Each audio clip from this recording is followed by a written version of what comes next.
میر صاحب پہلے میں آپ کی طرف آتا ہوں. یقیناً ایک اہم خبر ہے کیونکہ ویسے جب کل فیلڈ مارشل عاصم منیر گئے تو یہ اطلاع تھی کہ اگر گراؤنڈ ورک ہو چکا ہوگا تو ہی وہ جائیں گے تہران تاکہ جو بھی معاملات ہیں ان کو فائنلائز کیا جا سکے. لیکن پھر بھی آپ نے دیکھا صبح سے خبریں تھی کہ امریکہ کہہ رہا ہے ہم دوبارہ جنگ شروع کریں گے اگر ایران جو ہے وہ ہمیں کوئی مثبت جواب نہیں دیتا. لیکن اب یہ اطلاعات آنا کہ ایک ایم او یو پر اتفاق ہو چکا ہے ایران اور پاکستان کے درمیان, اب امریکہ پر اس پر بات کی جائے گی. آپ کیا سمجھتے ہیں, کیسے دیکھتے ہیں اس پیش رفت کو آپ؟ شکریہ شہزاد اقبال صاحب. جو رائے ہے وہ بیسڈ ہے آن سم انفارمیشن, اور یہ جو ساری ڈیولپمنٹس ہیں میری رائے ان سے بالکل الٹ ہے. اور میری رائے یہ ہے کہ یہ جس آپ ایم او یو کا ذکر کر رہے ہیں, اس ایم او یو پہ اتفاق جو ہے 8 اپریل کو شہباز شریف صاحب نے جب سیز فائر اناؤنس کیا تھا اس سے پہلے ہو چکا تھا. اور جب امریکی اور ایرانی وفود 10 اور 11 اپریل کو اسلام آباد پہنچے اور مذاکرات کا پہلا راؤنڈ شروع ہوا, تو اس میں جو ایک بہت ہائی لیول ڈیلیگیشنز تھے دونوں اطراف سے, اس کی وجہ یہ تھی کہ پاکستان نے ایفرٹ کر کے بہت سے معاملات پر پہلے اتفاق کروا لیا تھا. اور یہ ایم او یو جو تھا یہ آلریڈی ایگریڈ تھا دونوں سائڈز میں, اور اس میں لبنان بھی شامل تھا. آپ کو اگر یاد ہو تو شہباز شریف صاحب نے جو سیز فائر کی اناؤنسمنٹ کی تھی اس میں لبنان کا بھی ذکر کیا تھا. اور سب سے پہلے مارکو روبیو جب چلے جے ڈی وینس چلے وہاں سے, تو مارکو روبیو نے اور پھر جے ڈی وینس نے کہا جی لبنان is not part of our deal. یہاں سے امریکہ نے وہ کام شروع کیا جس کی وجہ سے یہ معاملہ ڈیلے ہوتا گیا. اور پھر جے ڈی وینس جو ہے وہ اسلام آباد آ گئے, اور دنیا کو تو یہ پتا تھا جی کہ یہ آپس میں مذاکرات کر رہے ہیں اور پتہ نہیں کس پہ نقطے پہ اتفاق ہو رہا ہے, کس نقطے پہ اتفاق نہیں ہو رہا. لیکن ایم او یو پہ آلریڈی اتفاق ہو چکا تھا, اور وہ بڑا سمپل تھا. وہ اس میں تھا جی کہ سیز فائر کے بعد جو اسٹریٹ آف ہرموز ہے اس کو کھول دیا جائے گا, اور ایران جو ہے وہ ایٹمی ہتھیار بنانے سے انکار کر, یعنی کہ کہے گا جی کہ ہم ایٹمی ہتھیار نہیں بنائیں گے, اور اس پہ اقتصادی پابندیاں ختم ہو جائیں گی. لیکن وہ جو مذاکرات کے آخری جو 1.5-2 گھنٹے تھے اس میں جے ڈی وینس صاحب نے یورینیم کی انریچمنٹ کا مسئلہ چھیڑ دیا, جو کہ بعد میں ڈسکس ہونا تھا. اور پھر وہ اٹھ کے چلے گئے, اور اس کے بعد پھر ایرانیوں نے یہ ساری جو ڈیلے ہوا اور پھر دوبارہ ایک ٹینشن کریٹ ہو گئی. تو جو رویہ پھر امریکہ نے اختیار کیا پھر وہی رویہ ایران نے اختیار کیا. ایگریمنٹ پہلے ہوا تھا تو پہلے امریکہ جو ہے اس میں ہچ ڈال دی, پھر بعد میں ایرانیوں نے ڈال دی.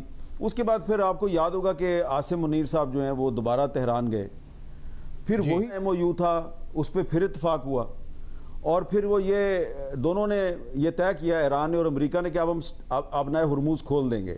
جیسے ہی وہ وہاں سے واپس آئے پاکستان, پھر ڈونلڈ ٹرمپ صاحب جو ہیں انہوں نے غلط بیانات دینے شروع کر دیے, دھمکیاں دینی شروع کر دی. اور آج بھی جب عاصم منیر صاحب جو ہیں انہوں نے بریک تھرو کر دیا ایک دفعہ, پھر وہی پرانا جو ایم او یو ہے اس پہ دوبارہ اتفاق ہو گیا, تو دوبارہ آپ دیکھیں کہ ڈونلڈ ٹرمپ صاحب نے کیا حرکت کی ہے. انہوں نے United States of Middle East کا جو ایک نقشہ ہے وہ سوشل میڈیا پہ پوسٹ کر دیا ہے. لیکن اس کے باوجود جو ہے نا وہ اب اتنا مسئلہ نہیں ہے, اور میری انفارمیشن کے مطابق اگلے 48 گھنٹے میں کوئی نہ کوئی اناؤنسمنٹ ہو جائے گی. لیکن یہ ڈپینڈ کرتا ہے کہ ڈونلڈ ٹرمپ صاحب جو ہیں وہ بار بار سپوائلر کا کردار ادا کر رہے ہیں. عادت سے مجبور ہیں. پہلے ہم سمجھتے تھے نیتن یاہو صاحب جو ہیں وہ سپوائلر کا کردار ادا کرتے ہیں, لیکن آپ دیکھیں نا کہ یہ جو ڈونلڈ ٹرمپ صاحب نے حرکت کی ہے کہ United States of Middle East کا میپ جو ہے پوسٹ کر دیا سوشل میڈیا پہ, تو یہ تو جو ایفرٹ کرنے والے ہیں یہ ان کی پیٹھ میں خنجر گھونپنے کے مترادف ہے. لیکن کیونکہ اس میں بہت اور بھی سٹیک ہولڈرز ہیں, اور ایران جو ہے اس نے چائنا سے کمٹمنٹ لینے کے بعد جو ہے یہ اپنی رضامندی ظاہر کی ہے, تو اس لیے اب ایران جو ہے وہ تو چائنا کو کہے گا کہ دیکھیں جی ہم نے آپ کے کہنے پہ کیا تھا. تو میرا خیال ہے اب یہ معاملہ چائنا اور ٹرمپ کے درمیان ہے, تو ٹرمپ صاحب کو جو حرکت کی ہے یہ ان کو نہیں کرنی چاہیے تھی. اس کے باوجود میں یہ سمجھتا ہوں کہ اگلے 48 گھنٹے میں اچھی خبریں آئیں گی. صحیح ہے میر صاحب، آپ نے اہم معلومات شیئر کی. آپ کہہ رہے ہیں کہ ایم او یو آلموسٹ یہی تھا جس پہ پہلے اتفاق ہو چکا اور پھر کس طریقے سے جو ہے کبھی امریکہ کی ڈیمانڈ بڑھی، کبھی کوئی اسپوائلر کا رول پلے کیا گیا. لیکن اب آبویسلی جیسے جو خبر ہے الجزیرہ کی، اس کے مطابق جو قطریز ہیں وہ بھی وہاں پہ موجود تھے، ان کے نیگوشیٹرز، انہوں نے بھی اس میں اہم کردار کیا، وہ بھی پھر ان کانٹیکٹ تھے واشنگٹن سے. مڈل ایسٹ کے دوسرے ممالک بھی اب یہ کہہ چکے ہیں کہ ایک پیس پیکٹ ہونا چاہیے جس میں ایران کو بھی شامل کریں. تو یہ کتنا معنی رکھتا ہے آپ کے خیال میں کہ اس خطے کے ممالک بھی اگر جنگ بندی چاہتے ہیں اور وہ کہہ رہے ہیں کہ اس پورے خطے میں ایک پیس پیکٹ ہو جس کا ایران بھی حصہ ہو جی سی سی کنٹریز کے ساتھ، یہ کتنا اہم ہے آپ کے خیال میں؟ دیکھیں، یہ جو قطر اور سعودی عرب اور کچھ اور جو ممالک ہیں نا، یہ انوالو ہوئے ہیں پاکستان کی ریکویسٹ پہ، اور ان کے انوالو ہونے کا بنیادی مقصد یہ ہے کہ آبنائے ہرموز جو ہے اس کو کھولنا جو ہے وہ سب کے مفاد میں ہے. تو یہ سارے کے سارے جو ہیں یہ امریکہ کے ساتھ بھی بات کر رہے ہیں. امیر قطر نے بھی امریکہ کے ساتھ بات کی ہے. سعودی جو حکومت ہے اس کے اہم نمائندے جو ہیں وہ مارکو روبیو سے بھی بات کر رہے ہیں، ڈونلڈ ٹرمپ سے بھی انہوں نے بات کیا ہے. اس کے علاوہ ترکی جو ہے وہ بھی ان سے رابطے میں ہے. چائنیز پریزیڈنٹ اور ڈونلڈ ٹرمپ کے درمیان بھی بات چیت ہو چکی ہے. تو یہ جو ابھی تھوڑے دن پہلے محسن نقوی صاحب گئے تھے نا تہران، جی، تو یہ جو ہے وہ ٹیکنیکل ڈیٹیلز تھیں، وہ ڈسکشن ہوئی ہے جو کہ اسلام آباد کے جو مذاکرات تھے ان مذاکرات میں ایک ایم او یو یعنی کہ ایک ٹیمپرری ایگریمنٹ جو ہے اس پہ ایگریمنٹ ہو چکا تھا، ایک ٹیمپرری ایگریمنٹ جو اس پہ اتفاق ہو چکا تھا. اس کے بعد کچھ ٹیکنیکل ڈیٹیلز تھیں وہ ڈسکس ہونی تھیں. تو وہ ٹیکنیکل ڈیٹیل جو ہیں وہ اب فیصلہ کیا گیا کہ ان کو پہلے سے انڈر ڈسکشن لے آیا جائے. تو اس کے لیے وہ گئے تھے ایران، اور وہاں سے پھر وہ امریکیوں کے ساتھ بھی رابطے میں تھے وایا فیلڈ مارشل عاصم منیر.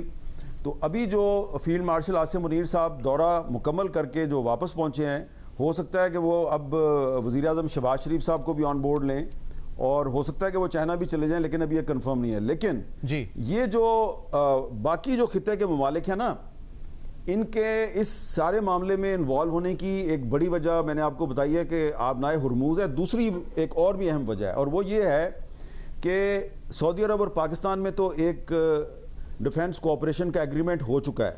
اب اس ایگریمنٹ میں ترکی کو اور قطر کو بھی شامل کیا جا رہا ہے. تو یہ 4 ممالک ہو جائیں گے، اور پھر اس کے بعد اگر یہ جو امریکہ اور ایران کے درمیان معاملہ ہے یہ ایک حقیقت بن جاتا ہے، تو اس کے بعد پھر اس میں آذربائیجان بھی آ جائے گا، پھر اس میں ایران بھی آ جائے گا، اور یہ ایکسپینڈ ہوگا.